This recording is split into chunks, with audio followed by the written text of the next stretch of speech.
So one of the situations on the golf course that can create a lot of issues for club golfers is when they're in the short game area and they nearly have too many options. So we've got about 7.5 yards to the front of the green, 7.5 yards to the flag, nothing really in front of us. The grass is kind of closely mown in that area before we get to the green, so we have many different options. Now, really this boils down to a matter of confidence and competence. So what I'm really competent at, and therefore what I'm really confident in doing.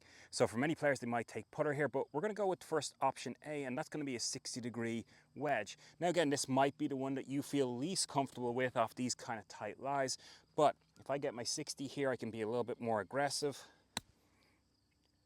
Fly it towards that hole a little bit more, runs on a little bit, not bad. I can also take a 9-iron. So we're gonna hit a little bump and run shot here. Now this one, I'm obviously gonna land a little bit shorter, maybe just in the kind of fringe here a little bit. Let that one run on a little bit, that'll be fine too.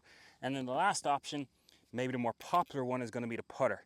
So again, the putter from here, this one I like an awful lot because for players, you're really thinking about more the shot rather than the technique. With the other clubs, you might be worried about the contact. Putter, you're not really worried about contact.